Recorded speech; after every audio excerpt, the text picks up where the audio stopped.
Welcome to Gamecock Pod Live. For the next 3 to 4 years, I'll be committed to the University of Gamecock. This is Rodgers again to the 25, 20, 15, 10. Rodgers scores!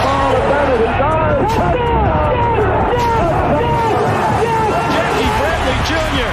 delivered for the Gamecocks. Lost it up, looking for Kaye. Touchdown! Can you believe it? And South Carolina is sending shockwaves through the SEC. Frederick plays it in at the buzzer. That's a win! Unbelievable! I don't believe it! And now, live from Studio 54 of the Gamecock Pod Studios, here's the Cockfather himself, Keith Alsep.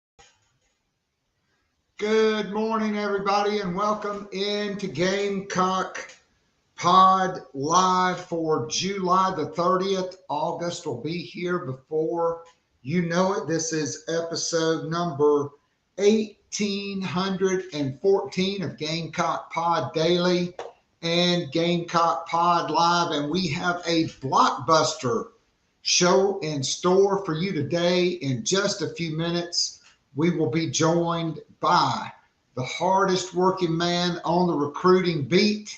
I'm talking about Hale McGranahan from TheBigSpur.com. A big Hale yes today. And then later in the show, we will be joined by Jordan Kaye from Go Gamecocks and the state to get his thoughts on SEC Media Day, to get his thoughts on Gamecock football, and to find out how he did at the Birdies for Beamer on Monday. But first, let me tell you about my good friend and sponsor of today's show. I'm talking about my good friend Chris Payne at Nana's Porch, your go-to for all your catering needs. This is the award-winning full-service catering company servicing the greater Charlotte area. No matter what the catering occasion, Nana's Porch has got you covered, whether it's a banquet, a wedding, a corporate event, a big backyard bash with a whole hog barbecue. Well, maybe I don't know if they do those anymore, but you can throw a big backyard bash. Maybe it's a golden wedding anniversary, a birthday party, 21st birthday, a college graduation, maybe a summertime graduation. Like me, I graduated in the summer. That you want to celebrate, whatever your catering needs, Nana's Porch has got you covered. So go to the homepage, nanasporch.com. That's NANASPORCH.com. I strongly urge you to support this Gamecock-owned and operated business. And booking a catering event is not the only way you can do that. You can go to the homepage, find pimento cheese located in the top right-hand portion of the homepage. Click on that, and you can buy plenty of Nana's Porch award-winning pimento cheese. It's affordably priced. Shipping is free of charge. And the toughest part of the process is deciding how many containers of smoky jalapeno am I going to buy and how many containers of the great regular flavor am I going to order. After that, you just put them in your cart. Checkout is simple, safe, and secure. And if you live anywhere in the Carolinas, Virginia, Tennessee, probably in the Atlanta area. You'll probably get it in 2 days.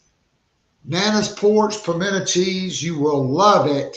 I guarantee it. All right, before Hale joins us, let's jump into our news notes and headlines. Lenora Sellers, earlier this week, named to the Maxwell Award watch list.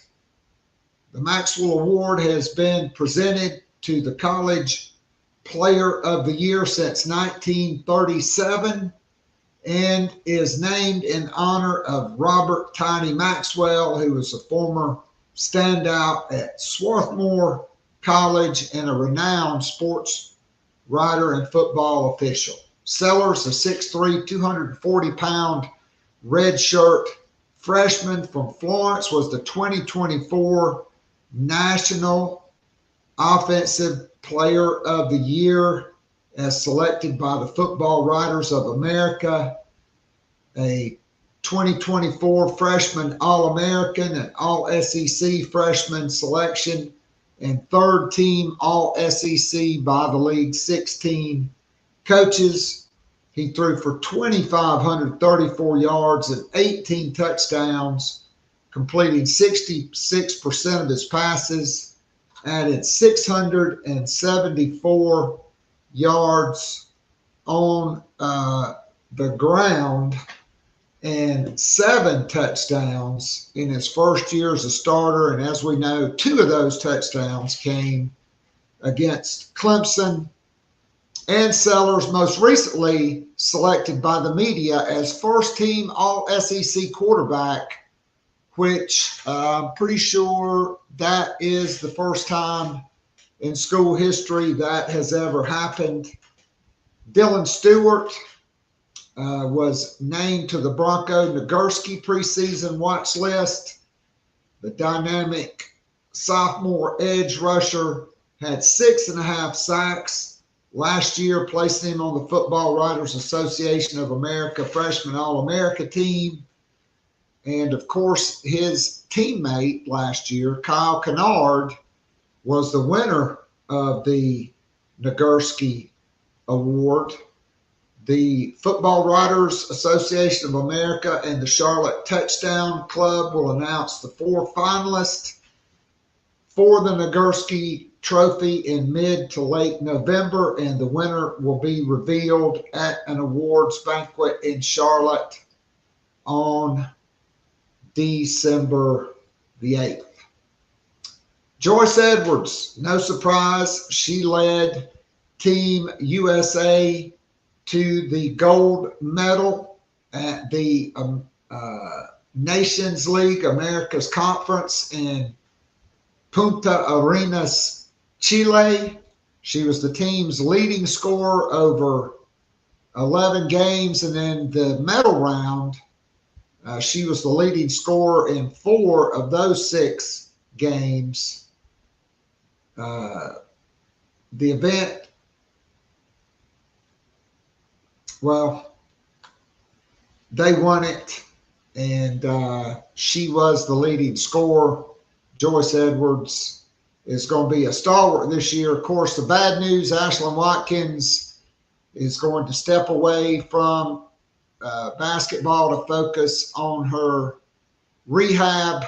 I don't blame her. She wants to be at full go as a senior, have a full season, and be not just physically, but mentally, emotionally, and psychologically over everything that happened to her over the past year, including her ACL injury, including being falsely charged by Gomer Pyle and Barney Fife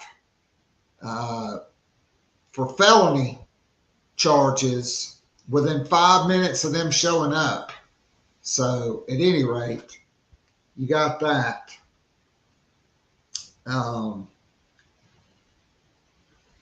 South Carolina, we'll talk about Koski Barnes, who committed on Saturday.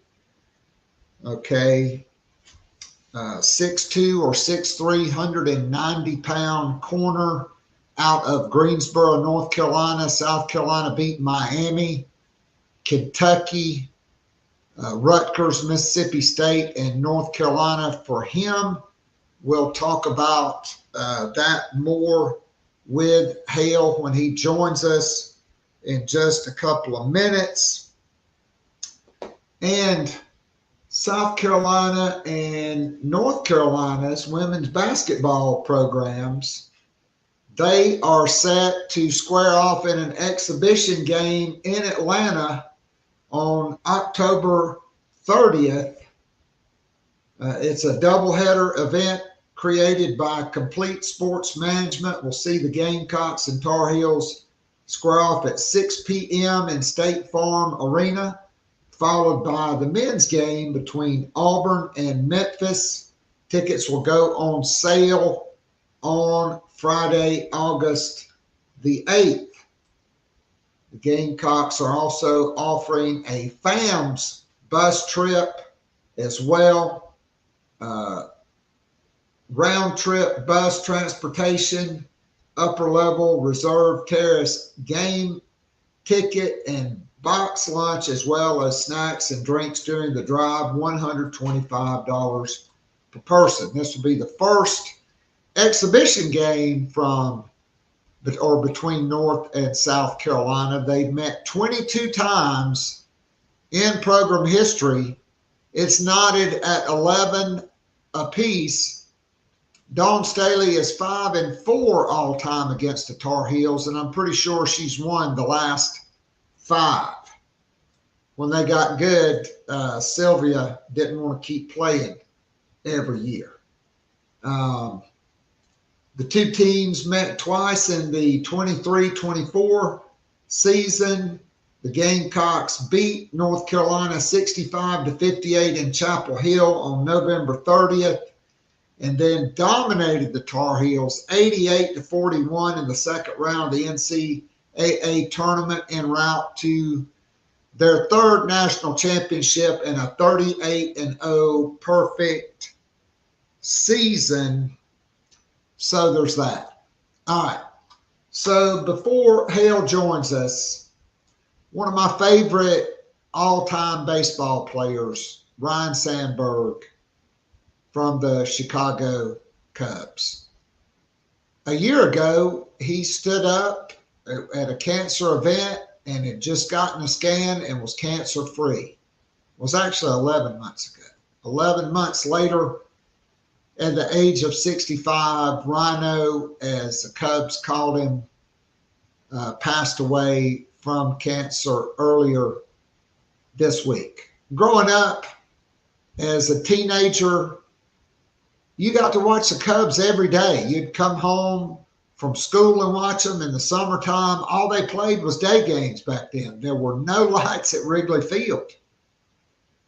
And he was just a tremendous baseball player for the Cubs, a 10-time All-Star, National League MVP, 9-time Gold Glove Award winner, 7 times the Silver Slugger,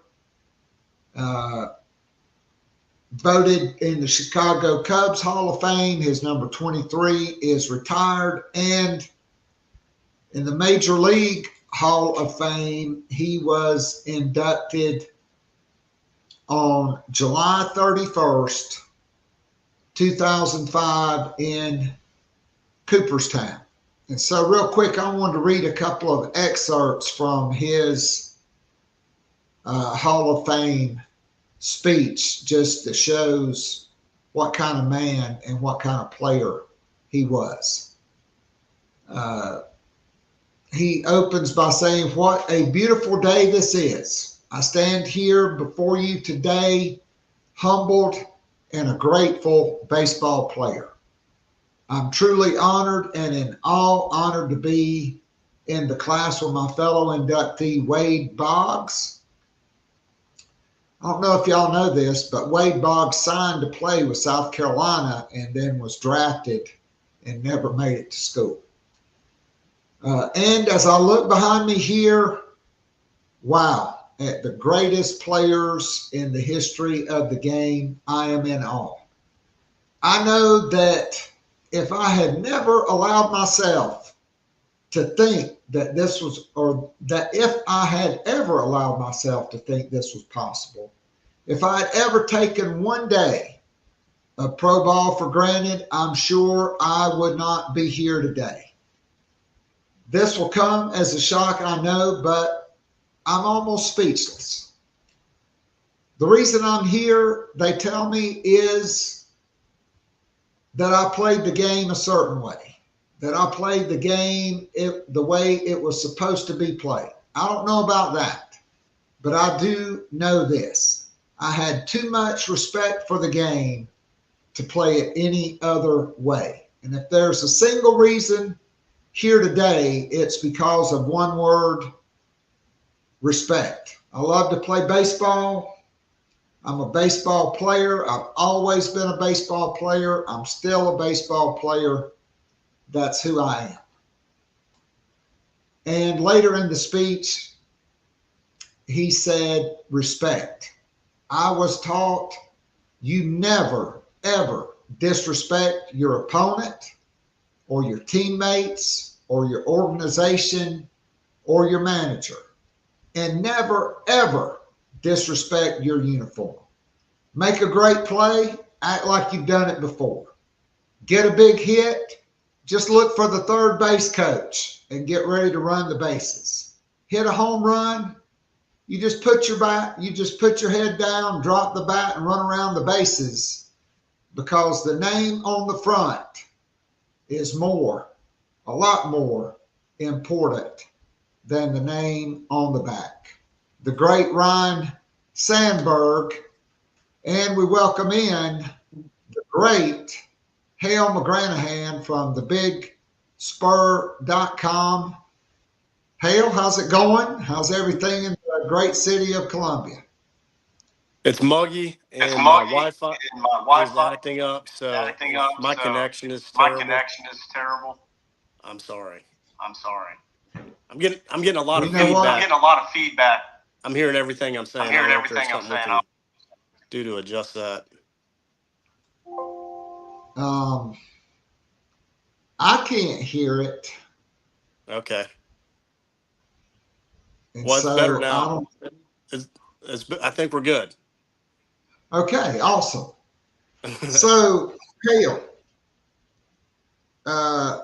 Birdies with Beamer was on Monday. How'd you hit him, my man? Pretty decent. I had a great group with me on Monday. I didn't have a lot of pressure on me to hit many good shots, but I feel like when I did hit a good shot, that at least two of my other teammates hit a better shot because they're way better at golf than me. One of them is Pat DeMarco, who can absolutely smash a golf ball. It is pretty impressive to see that man hit that driver. And Connor Shaw, obviously a fantastic athlete, and as anyone could probably guess, he's really good at golf too. Then the other guy in our group was a fellow named George Wynn. And there may not be a lot of Carolina fans who know who George Wynn is, and that's how he likes it. He's a behind-the-scenes guy. He's a director of football operations, and he's a fantastic golfer as well. So it was good being out there with those guys, hanging out with them. I know all three of them to varying degrees, so it's cool just being out there with them in that setting and having a good time. Good deal. All right, so before we jump in to recruiting, give me your thoughts on SEC Media Days at Atlanta at the College Football Hall of Fame, and I guess at the Omni Hotel. How does that compare to Dallas and Hoover? Well, I didn't go to Dallas, so I can't speak to that. I think Hoover's probably the best spot for it because that's just traditionally where it's been, and you don't have to deal with all the other stuff that comes with being around Atlanta, with like the traffic and competing with the Beyonce concerts and the All-Star game. So that made things a little challenging as far as finding a hotel and a place to stay at a reasonable rate for 24/7 to pay for. But yeah, as far as once we're in the rooms and doing all that stuff, it doesn't matter where it is. We could be in a convention center in Columbia, South Carolina, or a hotel in Hoover, Alabama. It's kind of all the same once you're indoors and doing the work. I think next year they should just have it at the convention center in Austin. Let's just go to every SEC city that can host a convention center. Some can't, right? Like you couldn't go to Start Vegas or Auburn or I don't know, Oxford. Nashville you could do. I don't know. I think they've done Nashville before. In the past, yeah. Yeah. All right. So, as John Whittle says, there's nothing about Columbia, South Carolina that resembles fall, so we can't call it fall practice. Preseason practice, though, is 48 hours away. And I did want to ask, because I'm pretty sure it's the first time in school history, Hale, that a South Carolina quarterback has been selected preseason first team All SEC. I know that's a fact. But I look back on Tommy Suggs, and of course, after him, South Carolina was an independent until they joined the SEC. I don't think this is the first time South Carolina's ever had a quarterback first team All SEC and first team All Conference in the history of the school. Just, I mean, to me, that's really significant, particularly when, you know, most of South Carolina's best quarterbacks have been from out of state. Lenore Sellers, a three-star guy, pretty much. I think Charles Power elevated him after watching the senior film. But also an African-American kid from South Carolina becoming the first team All SEC quarterback at the University of South Carolina. That's kind of really a big deal to me. Definitely. And it's impressive because there are some other big name quarterbacks in the league right now with Garrett Nussmeier and Arch Manning, not necessarily in that order as far as how big the names are, but they've gotten a lot of buzz this offseason. DJ Lagway as well. So I don't know, maybe it kind of helped the North because there were so many potential options out there that they kind of sniped each other, and he was able to come out on top. So, Hale, I don't know if you remember.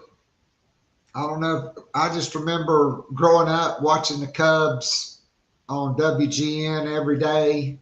You come in from school and watch them in the summer. The games were like at 2:30 in the afternoon because Chicago's on Central Time. So it was, or maybe it's 3:30 and 2:30 their time. I read the excerpts. I think you logged on right towards the end. Ryan Sandberg, he played the game with respect and the way it was supposed to be played. And it's just awful. I mean, think about a guy that treated his body like a temple, but that doesn't matter. You know, cancer, nobody's immune, I guess. It's really a sad day to lose him at the age of just 65 years old.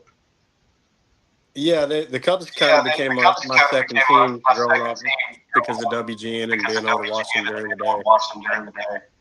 Been to several games at Wrigley Field. My sister lived in Chicago for a while, so always have a kind of a soft spot in my heart for the Cubs, I guess. And Ryan Sandberg was their second baseman when I was a little kid. And I played second base when I was a little league guy, and he was one of my favorite ones for sure. No doubt. And plus, it was just entertaining to tune in to listen to Harry Carey because, he was drinking the big, tall buds on draft during the game. So I'll never forget one game, Harry Carey's like, swing and a miss, strike 3. No, it's a line drive to third. He steps on the bag and throws to first. It's a triple play. And the color guy says, no, Harry struck him out. They were just whipping it around the infield. So, was Steve Sachs? Was that who was the color guy? Could have been. Yep. All right, so let's dive in on a little recruiting. South Carolina, they kind of hit the early July swoon, lost 8 out of 9 recruiting battles. The lone win was a big one. Noah Clark, I think the last time we had you on the pod, we talked about him. But since then, the Gamecocks, Shane Beamer on a heater 2 weeks ago, getting 3 commitments in 3 days. 4-star Kamari Blair, 3-star Greenwood high school quarterback Tristan Lewis, 6'4", 200, who will most likely be a safety for the Gamecocks. And then they picked up Elite 11 quarterback Landon Duckworth out of Jackson, Alabama. I remember back during camp season and official visits, you'd kind of hinted that there could be a guy that was under the radar that South Carolina could bring in for a visit. Was it Tristan Lewis? Because I kind of thought he could be the guy, because I'd kind of heard, he performed really well at camp, but they're still waiting on Samari Matthews and Tamarian Watkins, and then you already had other offers out. Was that a guy that was under the radar that you thought they might bring in for a visit during June? Was that the guy you kind of hinted at? For that official visit weekend, I don't think it was him. Honestly, I never got the name. I was just told it could be a guy, and if he made it in, then I would have found out at that point. But he never took the official visit, whoever it was. So I don't have that answer. But Tristan Lewis did. When he came to 7-on-7, did a Beamer camp the next day. And I believe he had an unofficial visit before the dead period began. So I don't believe he was a possible official visitor for him. Gotcha. Well, just your thoughts on him as a pickup. And then Saturday night, Gamecocks add one of my favorite prospects in this class, Koski Barnes out of Greensboro Grimsley, 6'2", 6'3", 190 corner, a guy they beat Miami, Kentucky, Mississippi State, Rutgers, and North Carolina for. Torian Gray, he likes those long, athletic dudes in the secondary, and to me, this is really, both of these guys are just quintessential Torian Gray type pickups. Yeah, Lewis, he's a good athlete. He's not a Nicky Manwari type of athlete, though. I think there were some people who got a little carried away with that comparison when Lewis committed and all that. So even going back to when he was at the camp, you just look at the numbers that he put up from a testing standpoint. They weren't elite. They weren't great. They were pretty good, especially for a guy who's 6'3.5", 195 pounds. He's a big guy. He moves well, but he doesn't move like Nicky Manwari did at this point in his career. So yeah, he's going to be raw when he gets in. He's training to play DB. He's doing, some individual private coaching type of deal before the season starts. I think he'll probably play a little bit during the fall DB safety, but he's obviously the quarterback at Greenwood. So kind of split between Nick and DQ Smith, if you will, since DQ was the high school quarterback who that didn't have a lot of offers and was brought in to play safety and but has the body type as well. But yeah, like with Kosi Barnes, like you said, Keith, he's really intriguing with all his height, weight, arm length, and how he runs. It's a good group if you're just a quintessential Torian Gray type of fan with Barnes and Lewis and KJ Johnson and of course Xavier Currents, who's one of the highest ranked guys in the whole class. No doubt. All right, so Gamecocks may not be finished. Four-star running back Amari Thomas has moved. He decommitted earlier on that same Friday that Landon Duckworth committed. He decommitted from Florida State. He was originally set to announce on August 9th. Now he will announce on Saturday, August the 8th at 3 p.m. What are your thoughts on Amari Thomas? What do you hear about him as a player and a prospect? He's a really good player. He looks like a talented back on the highlights when you watch those. Just how he moves and cuts. It's really natural as a runner. It's fun to watch him play, and I think his rating on 24/7 is like an 88. So high 3-star right now, but I would have to think if he has another really productive senior season, he's going to move up at some point along the way. I think he's too good to be where he's at right now. Catches the ball well too. He puts up numbers as a receiver as well. So yeah, we'll see what happens here in about a week. Carolina's fighting several schools. I wouldn't count out Florida State just yet, just because he decommitted from them. He's still considering them apparently as one of his 6 schools that he's got on his list. But at the same time, before he decommitted, he was telling folks for a long time that it was Carolina and Florida State that he was considering. So I would have to think Carolina's in a good spot. Yeah, it's about time for Marquell Blackwell to land his first high school running back. Certainly that could happen.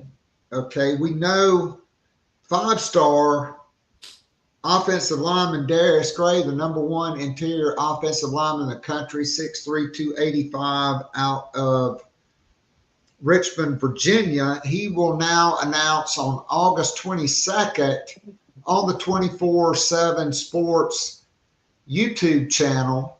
South Carolina, LSU, Tennessee, I guess could be the big 3 there, but I think most people think it's South Carolina and LSU, and the Gamecocks got the last visit. Your thoughts on Darius Gray, who at one point had said he was going to wait until after his senior season to announce. Now he's going to announce in August. Yeah, I'm guessing he's probably decided that since he's one of the few recruits who's still up for grabs, that maybe that's a little too much with college coaches hitting them up, since they don't have a lot of guys they need to really stay on and recruit as hard as you do an uncommitted guy, especially a 5-star offensive lineman. So yeah, I mean, Carolina's always been in a really good spot for him. They were in on the ground floor of his recruitment before he even got into high school. So I think they're clearly in the thick of it. Whether or not they end up closing, we'll obviously find out in a few weeks. But it's a big boy recruiting battle, Keith. You look at LSU and what they've done on the recruiting trail, really just over the years, obviously. But here lately, they can get things done when they feel like they need to. And Tennessee, obviously, everyone's probably a little more familiar with how they do things. So I certainly wouldn't count them out either at this point. But yeah, I think South Carolina's cautiously optimistic about this one, but it's not done yet. All right, and then Cross, wide receiver, tight end, Caden Ramsey, 6'5", 215. There's been some talk about him potentially having a decision this week, maybe next week. What's the latest you're hearing on that? I haven't heard a whole bunch of new stuff about him lately. I mean, it's just been kind of wait and see with him when he's ready to do it. I mean, he's got a handful of offers like Georgia Tech, Virginia Tech, Syracuse, and I don't, off the top of my head as we sit here, I can't really remember if he's been anywhere else here this summer besides I think he went to Virginia Tech at one point in June for an unofficial visit. So yeah, I mean, I would think that Carolina's in a good spot, but I guess I also had that same assumption with Tilden Riley, and we know how that went. But I would think, I would hope, at least for Caden Ramsey's sake, that he's a little more confident with his ability to play at an SEC school that takes itself seriously. So we'll see. I would think that this is one that Carolina should be able to get to the finish line with. But again, I thought that about another guy a few weeks ago. So maybe I'll be wrong again. Well, hopefully not. So, I mean, those are the three obvious names that I think everybody's tracking prior to the season. Do we know yet what the recruiting calendar will be in August? Will prospects be allowed to unofficially visit campus and watch practices? Do we know anything on that yet? I haven't seen it, Keith. It could be out by now, but I don't think that it is. My assumption is that probably not, just because that's how it's been for the last several years. And when I talked to Shane Beamer one-on-one at the end of June, my sense was they were kind of operating under that assumption that it was going to be dead again, even though it hadn't been announced yet. So I would have to think here, 2 days before August, that if there was going to be any kind of open, recruits allowed to visit college campuses, that we would know by now. But, who knows? The NCAA operates at their own speed, as we're all familiar with, for obvious reasons. No doubt. No doubt. Well, still no word on running back Rasul Faison. Hale, behind the scenes, are you hearing anything? Clearly, I think you can see the frustration within Shane Beamer. The Gamecocks did add running back Isaiah Augustov, who's a four-star guy out of Florida, who spent his freshman year at Arkansas. This past season was at Colorado, and he was their leading rusher. It's really not saying a whole lot, though, because that was the Shedeur Sanders show pretty much all season. They didn't run it a whole lot because he was running around, and either getting sacked or throwing a touchdown to Travis Hunter or one of those other dudes they had at wide receiver.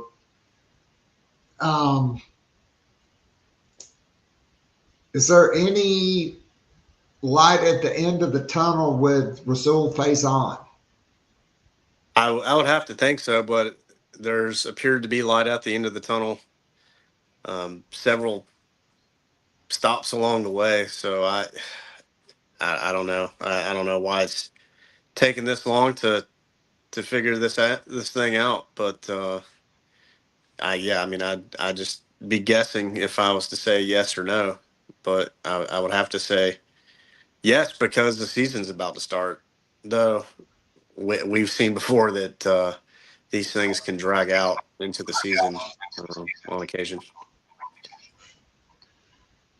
Well, I mean, I think the last one that drug out was Jalen Brooks, and I think he got cleared like the Monday after the first game, or maybe it was the Friday of the first game, but he didn't play because, I mentioned this last week. We had Alex on. The longer it goes without a decision every day, particularly once you get through the first 2 weeks, if he's not cleared, he's maybe going on the scout team, or his reps are going down, because you got to get Oscar Attaway, Jawarn Howell, Isaiah Gustav, and Matthew Fuller ready to play.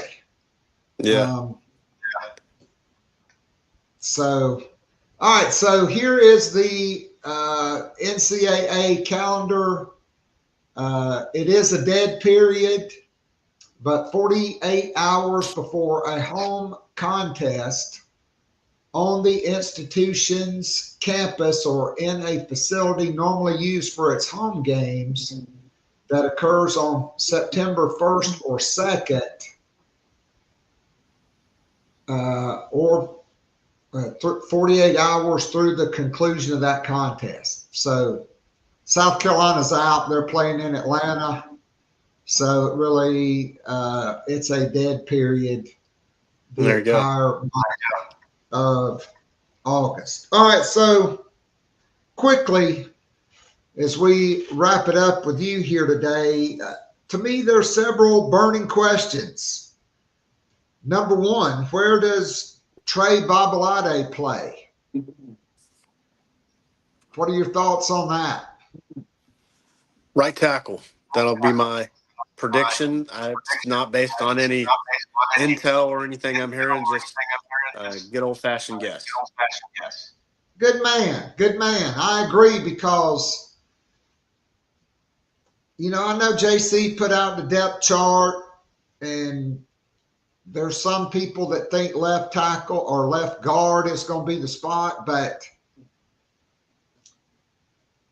Tony Morrell a couple of weeks ago had up a piece talking about how that left guard experiment had kind of fizzled out. And I don't know how many people caught that, but to me, I'm in agreement with you. If he's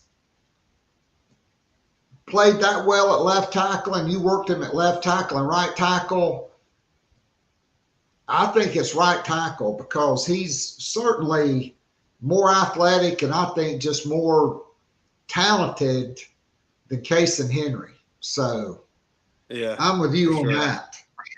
So if he's the right tackle, then who do you think's the left guard? I mean, there's a number of options, because I think we know, right, while you're thinking, we know Josiah Thompson's going to be the left tackle. Boaz Stanley's going to be the center. Trevon Ball's going to be the right guard. And we both agree Tree should be the right tackle.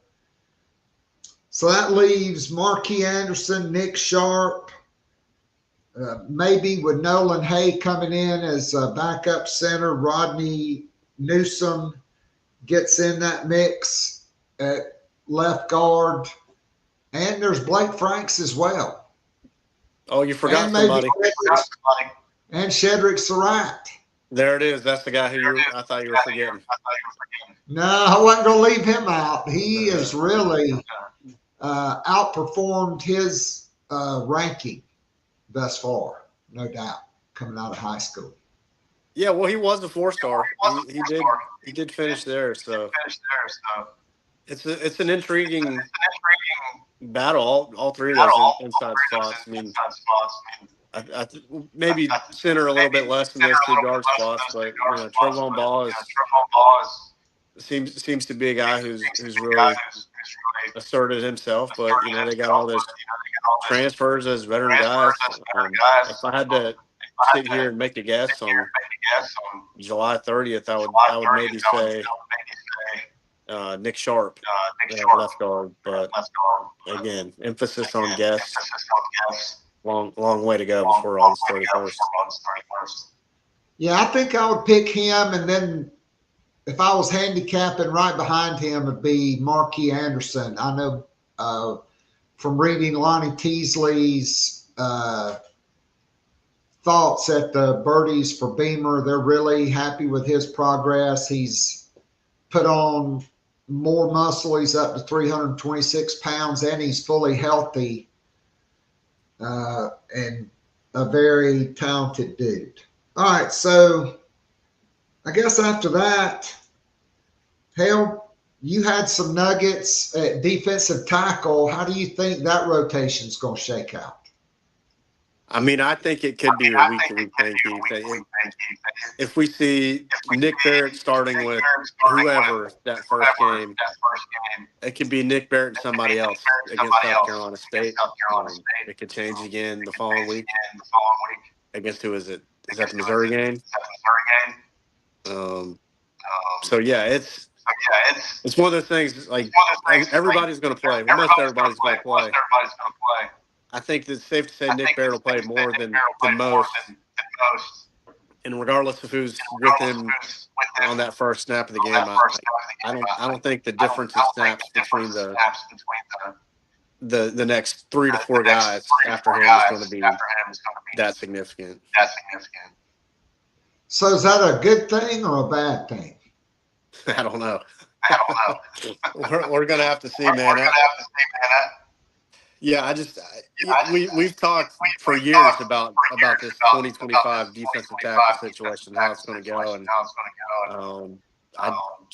now that we know who the guys are and kind of how it's sorted itself out with Devontae Miles and Monkel Goodwin and Brownlow Dendy and whoever else would be that fifth guy. I just got to see it, man. And they've got a good test that first week. I mean, Virginia Tech's probably not going to be a good football team, but they're going to be able to run the ball a little bit, especially at quarterback. That's going to be challenging. And if they're getting pushed around in the middle and not able to do much to affect the middle of that line of scrimmage, it's going to be tricky, I think. And I'm a little, not just for that game, but across the course of the season, why I may be a little less optimistic than some of the fans are.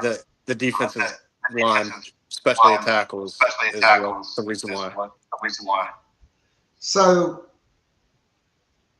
Devontae Miles, kind of a guy that nobody thought much about when they picked him up. I think you had some interesting tidbits on him. Yeah, I mean, what are your thoughts on him versus Gabriel Brownlow Dendy, who Darren Usher just gushed about last week in that interview with Jamie Bradford on the morning show? Yeah, and Darren's had some good things to say about Miles too, including that recent appearance and one that Darren had. I guess it was in the spring, maybe. Miles had a great summer. And I think it's going to play itself out over the course of the preseason camp. Who's going to be that first guy and with Nick Barrett? But again, I think all those guys are going to play. I hand up. I had my concerns about Devontae Miles coming in. Like, they're going to get a guy from Bowling Green who just played in the rotation and wasn't a starter. So yeah, that's a bit of an eyebrow raiser just immediately for me going back to January, because they weren't even really sure about taking him immediately. Like, they kind of strung him along a little bit, and then they did. And I think he's even surprised the coaching staff. But I'll close my thoughts by making this point. And I didn't really share it a lot before last season because I don't know. I was kind of skeptical of the 2 Georgia Tech transfers, including one linebacker who didn't start at Georgia Tech. We're going to make South Carolina's defense significantly better last year, and they both did. So I was wrong internally about that one. So maybe it's not the wisest thing to just sit here and roll my eyes about a rotation MAC defensive tackle being able to be good too. Well, Hale, I can't thank you for your time. Always appreciate it. The hardest working man covering the Gamecock recruiting beat. Catch all of his stuff, Alex Jones, Tony Morrell, JC at TheBigSpur.com. Hale, Be well, my friend. Hydrate and get ready for those muggy morning media flashes of practice, and we'll look forward to catching up with you down the road. Appreciate it, Keith. Fortunately, for hydration purposes, we don't get to stay out there for long. So I'll stay hydrated. I'll stay hydrated for you. All right, stay thirsty, my friend. All right, appreciate it, man. Good to see you. Yep. All right, that was Hale McGranahan, and now let's bring on Jordan Kaye. And since Hale ended talking about two former Georgia Tech players, one of whom didn't even play at Georgia Tech, was certainly the catalyst and the leader of the Gamecock defense and the second-round draft pick of the Cincinnati Bengals. We welcome in Jordan Kaye. Jordan, how's it going, my man? How's your summer been?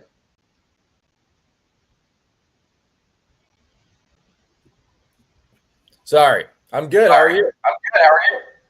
Doing great. So Monday was Birdies with Beamer.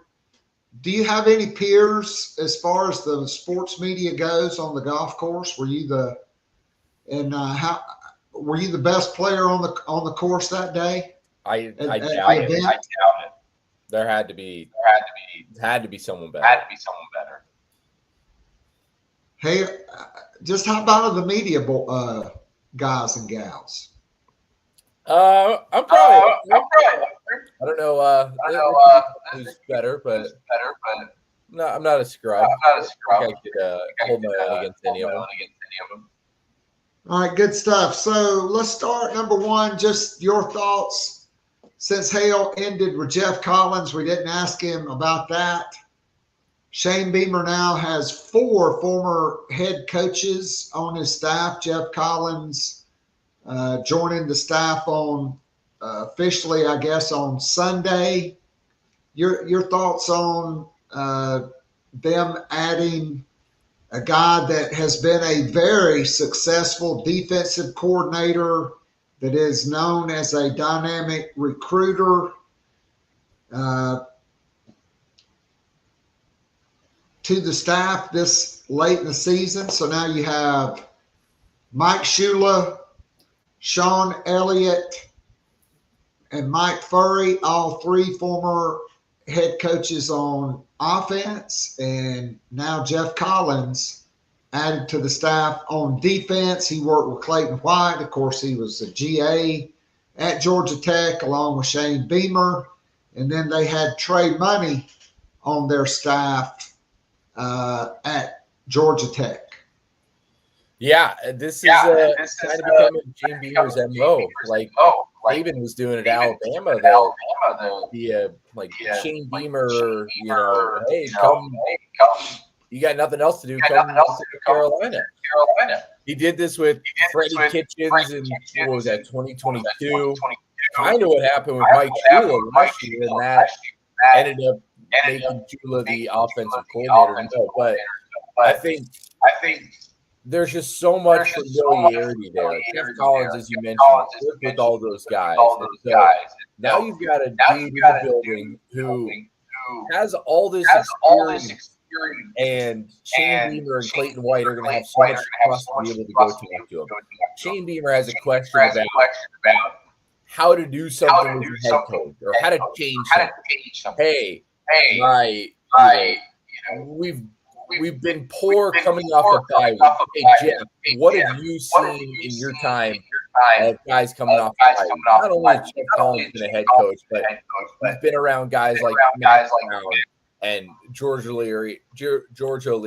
Like, he's been around a lot of these guys. So he understands that. He can do that. He's also going to be one of 2 guys who has called plays ever in their career. Clayton White, as defensive coordinator, is the only member of the defensive staff who has called defensive plays in their career. So Clayton White, if he has questions about how to do something, you know what he was doing last year? Probably calling 2 years ago, calling Jeff Collins, because those 2 are mentors. Anytime Clayton White was considering taking a job, he called Jeff Collins. Like, those guys were super, super tight. And now Jeff Collins is going to be in the building kind of a dude for Clayton White to bounce ideas off of, to just say, hey, what have you done in this situation? Or here's what I was thinking. What do you think? So I think he's going to be a sounding board. And then obviously he's going to have some day-to-day things, whether it's advanced scout, watching film, just giving critiques, whatever it is. And he can coach in practice because all analysts can coach. Yeah. Yep. And so to me, he's always mostly been a linebackers coach. I would just put him at the line with the linebackers, and Clayton White could be a walk-around coordinator and not have to worry about a position. So I don't know that will happen, but a lot of options there, like you said, and a lot of experience. He was Nick Saban's first director of player personnel at Alabama in 2007. So, and he's worked for Dan Mullen, who he was the defensive coordinator at Mississippi State when they were ranked number 1 in the nation. And, old Danny Kicks, he's out in Las Vegas. Now, UNLV. That'll be a big miss for ESPN. He was really great in the studio, but he's a ball coach. And I'm excited for him to get another shot at it. So you were in Dallas last year for SEC Media Days. Atlanta College Football Hall of Fame. Your thoughts on that venue for SEC Media Days? How would you kind of compare it, contrast it with Dallas? Yeah, I thought it was an awesome setup. It was fun being able to walk through the College Football Hall of Fame, see everything. There was like people lined up for like autographs and trying to get pictures and stuff, which I was like, that's crazy. You stand there for like 7-8 hours to get a picture with someone, but like every day people were there. So that was pretty cool. I loved it. I thought it was a cool setup. It was, your usual media days where you're, you don't really get much out of it, but it was a nice setup. So what was maybe the most, the hottest take from a coach, and then just any maybe the top 2 or 3 takeaways or things that stood out for you that were said at Media Days? God, I love anything Hugh Freeze's golf game. Like him getting asked questions, Lane Kiffin throwing shots. That's the best. Nothing tops that from the weekend. But as far as like South Carolina stuff, I wasn't a whole lot that I can think of that really like caught my eye in terms of how South Carolina does anything. It was just interesting kind of how much Lenore Sellers garners in the media. I think for a lot of years, South Carolina is, one of those bottom teams in terms of, popularity and notoriety. And this season, it was different, where a lot of national people, a lot of just regional people wanted to go and talk to Lenore Sellers because he could be the best quarterback in the SEC. And it was really cool to see of like how much attention South Carolina was getting. So I mentioned this at the top. Lenore Sellers is the first quarterback in school history to be named preseason first team all conference. I went back and looked through. I don't think Tommy Suggs was ever ACC first team quarterback. After he left, South Carolina became an independent. They left the ACC, and Connor Shaw, Stephen Garcia, none of those guys ever made it. I don't think, Jake Bentley never made it. And Lenore Sellers, it's kind of cool because historically South Carolina's best quarterbacks have been from out of state. Here's an in-state local guy that fortunately Marcus Satterfield got fired and Dowell Loggins came in because Satterfield watched his entire senior year and couldn't come to the determination the guy was good enough to offer a scholarship to. Dowell Loggins comes in and is like, hell yeah, this guy's a stud. We're taking him. Yeah. And now as a redshirt sophomore, the first quarterback in school history to be first team all SEC or just all conference, and it's an in-state African-American kid. There's a lot of significance to that. Your thoughts? I mean, this is going to be the Lenore Sellers story for a year. He's going to just rewrite every historical thing about South Carolina's quarterbacks. I mean, think about it going back last year. Last year, Spencer Rattler was the third quarterback ever drafted at South Carolina. Basically, like the first or the highest drafted South Carolina quarterback, and he went in the 5th round? Like, this is a school historically that's had fun, interesting names. Todd Ellis, Steven Garcia, Connor Shaw. But they haven't had great quarterbacks, like nationally known quarterbacks. And the fact that he's first team all SEC, that's going to just be the first thing among a lot of things. Hey, could he be the first South Carolina quarterback to be invited to New York? Could he be the first South Carolina quarterback to win postseason awards? He's probably going to be the first South Carolina quarterback to go in the first round. I mean, we can see this over and over again.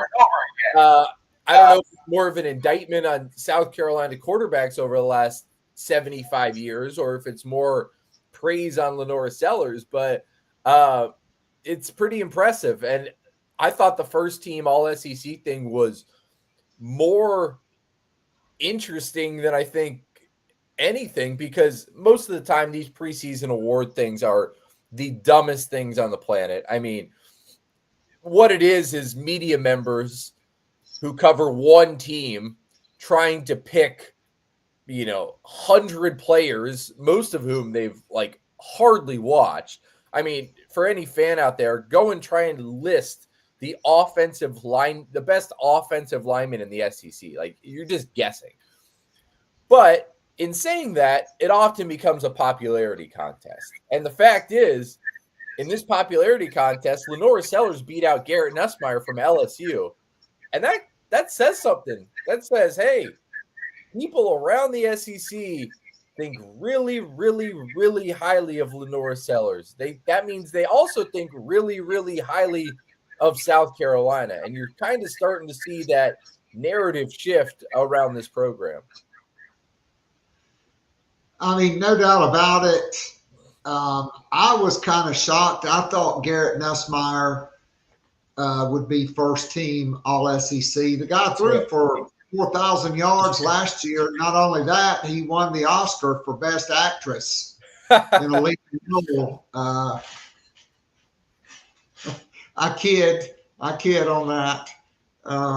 But you get it. I mean, yes, clearly that was a great acting job on that roughing the or blind side block or whatever the hell they call it. All right, so hey, practice is here. There are intriguing questions. First of all, who was in your group? Did you have any of the coaches in your group, and what were some of the nuggets you gleaned from the Birdies with Beamer? I did not. No one had coaches in their group because the coaches were doing some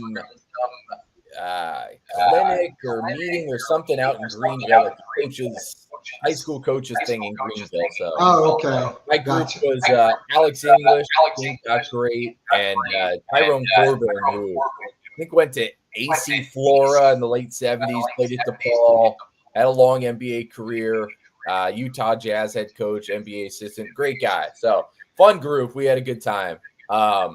As far as afterwards, though, getting to talk to all these South Carolina coaches, just like how impressed a lot of these guys were on the newcomers. Brandon Cisse, the cornerback at NC State, got a ton of praise from Torian Gray.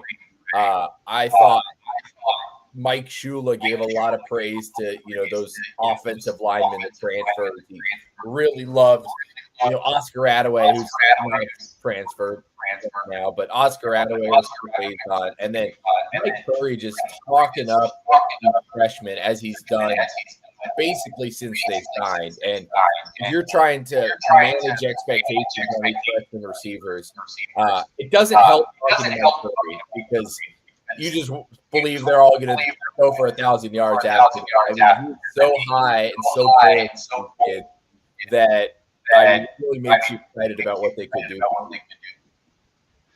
No doubt. I think he's also had high praise for the 4 returning guys. Nick Harbor, obviously did not participate in track. He put up on social media a side-by-side photo of before and after. I mean, that guy, he was number 1 on Bruce Feldman's freak list. He looked like Predator.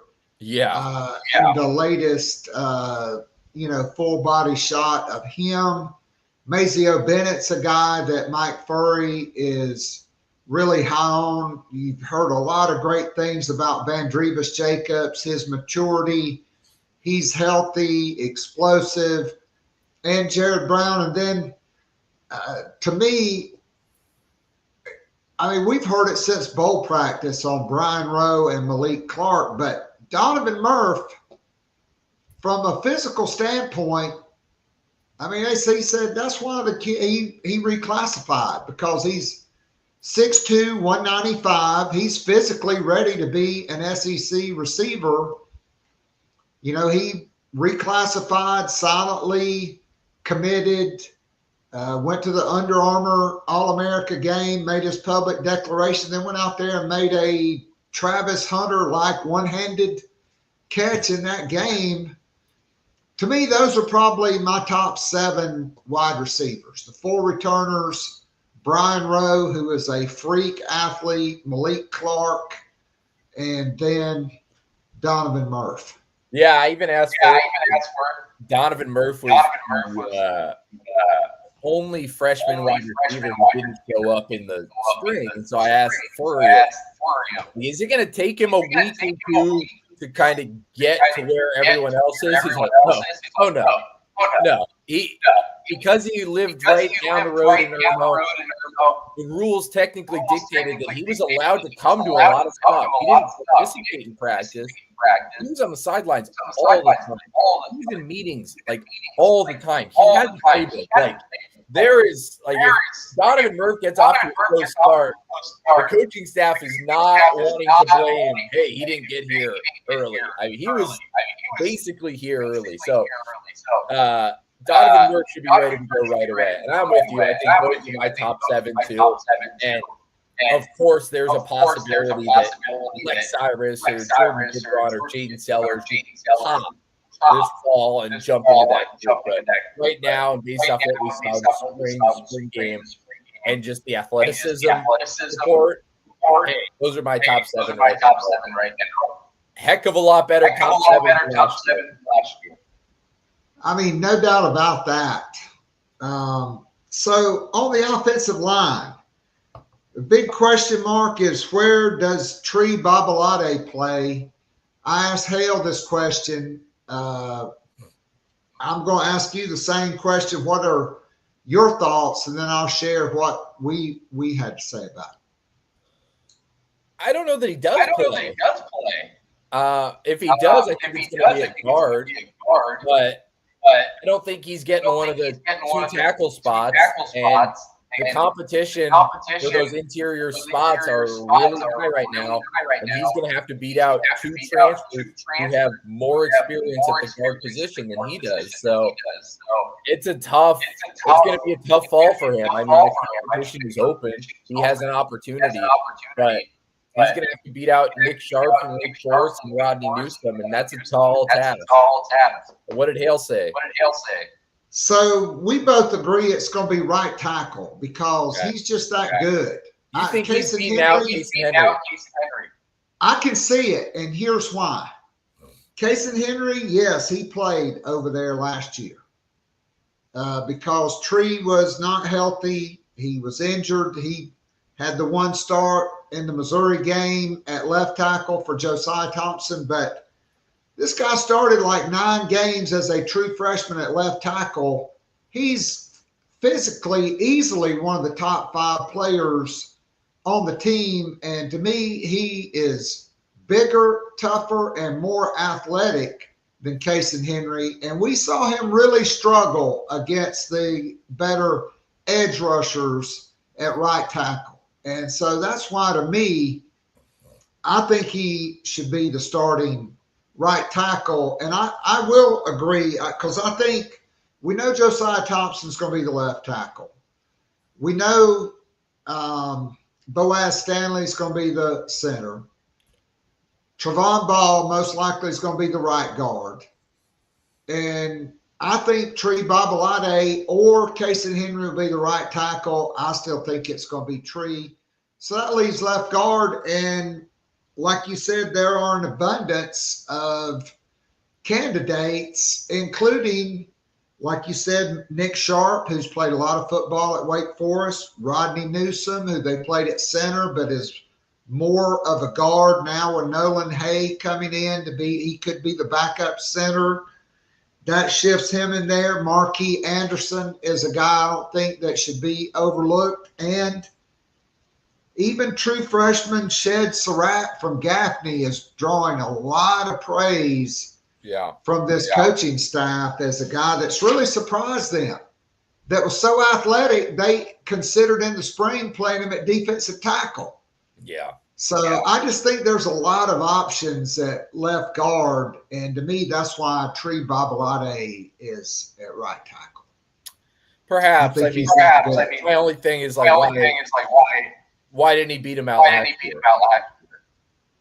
Well, I mean, he was not healthy last year. That's okay.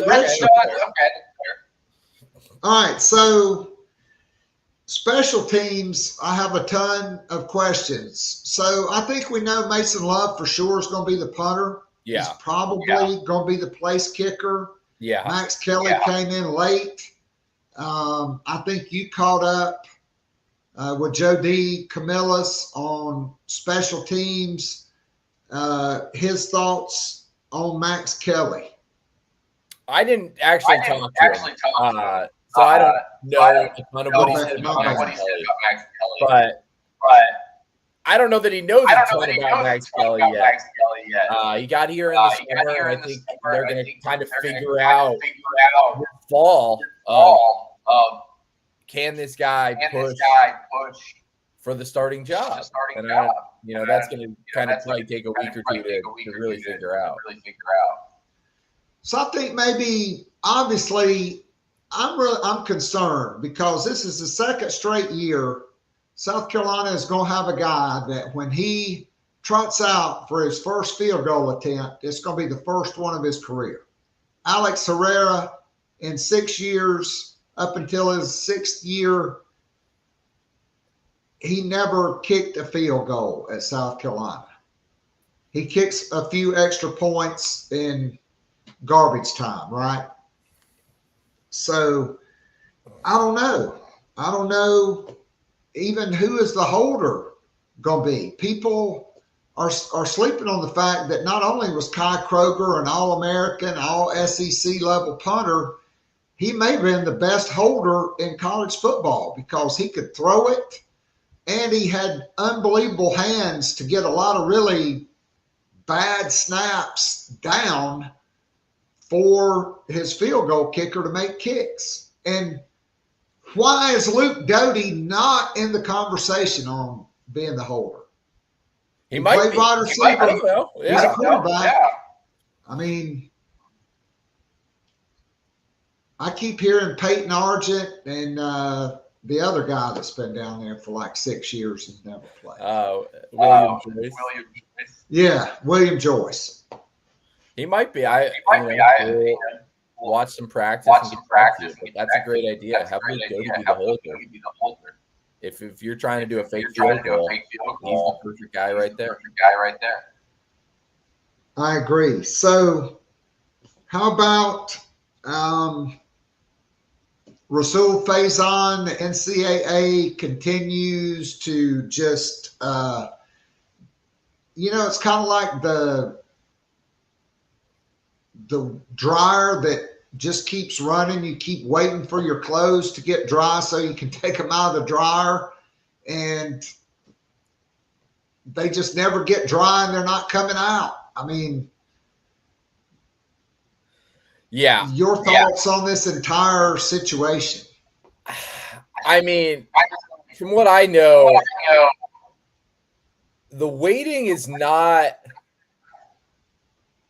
like the waiting was a lot, but there was a lot going on behind the scenes that like made it a little understandable, like the months-long waiting. I will say that. I mean, the NCAA didn't think what South Carolina submitted was good at first. So then South Carolina basically submitted, and think of it as like a legal proceeding of a lawyer has to get up in front of the jury, and that's not actually what's happening. You're submitting a report, but think about it like, you're getting up in front of a jury, and the, defense attorney has to provide an argument about why their client is innocent. And basically, like, South Carolina did this with the NCAA, and they kind of centered it around like the hardship part of his journey. He's been through so much. It's really hard. He took a year off. He's really had a tough go of it. And the NCAA was like, no, that's a little silly. Like, figure something else. Like, try again, basically. And so then South Carolina had to go back to the drawing board and come up with a new argument that centered a little more around like what his actual eligibility. Like, no, he actually can play again. And then there was a hiccup because there's questions about his eligibility dating back to Marshall in 2019. So I mean, there's a lot going on. What I will say is I think South Carolina expected something 2 weeks ago, and why it's gone past those 2 weeks is beyond me. It makes no sense. I don't know what they're looking for these last 2 weeks, and to keep Faison in the dark, heck, to keep everyone in the dark right now is an injustice to him, to South Carolina, and this whole thing is kind of just bordering on a joke at this point of, hey, fall camp starting, we're not sure if he's going to be eligible. Like, what happens if he's denied? The kid's screwed. He's going to have to take a whole year off, go train somewhere for a year, try and enter his name into the NFL draft as a 25-year-old and a half running back. Like, that's tough. I mean, there's a lot of NIL money that, he would lose out on by not playing too. So it's a crappy situation. And I don't know what's been the holdup the last 2 weeks. So he did retain the services of an attorney, a high-profile attorney that's dealt with these kinds of cases. So could we see, let's say 2 weeks before the opener, 10 days before the opener, could we see him file a petition for an injunction that could allow him to be eligible? Maybe I don't think anything's on off the table right now. I'm kind of surprised that they didn't he retained the attorney, and then the attorney didn't sue, and I was like, what's the whole point of getting an attorney? Doesn't that mean, hey, you're ready to file some legal action? And no, they had gone so far down the NCAA path that they're like, hey, let's just do we think we can, the NCAA will be good to us. Let's just keep going with this. When, if you sue and you lose, you're screwed. And you're kind of leaving it in the hands of whatever judge you get. So it is a little bit of a risk, but so is the NCAA thing. Like, it's a risk either way. If the NCAA, but don't you think though that the attorney was helping to craft the university's arguments for reasons why he should be eligible? Maybe. I don't know that. Possible. I also wouldn't discount, if it's denied, do they sue then? I mean, there's precedent. Like, there's a kid from Rutgers who did the exact same thing as this full face on, and is and sued the NCAA and won, and he's going to be playing this year. So there's precedent. Would you sue now? I don't know if that works. And maybe at that point they're just like, hey, let's go train for the NFL. I don't know. I think you wait as late as possible to sue, and then it gets a stay until it gets adjudicated legally, which may not be until after the season. Yeah, that could also be the case. I don't know how the legal proceedings work with that stuff, but that's what I was thinking too. What is it like baseball? If you appeal a suspension, you can keep playing until that suspension is ruled upon. So you could also just do that too. I don't know if it works the same. All right, Jordan, great stuff.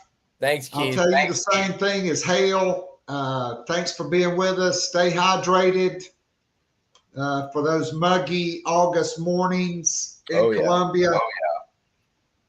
And be well, and thanks for everything, and we'll look forward to catching up with you down the road. Appreciate it. Thanks. Yep. All right, that was Jordan Kaye. A blockbuster show today. A lot of great stuff from Hale and from Jordan Kaye. We'll be back next week, same bat time, same bat channel. Special thanks to Hale McGranahan and Jordan Kaye from Go Gamecocks and the state. That'll be a wrap for me. God bless. Go Gamecocks, and everybody have a great rest of the week, and we'll see you soon. I'm out of here.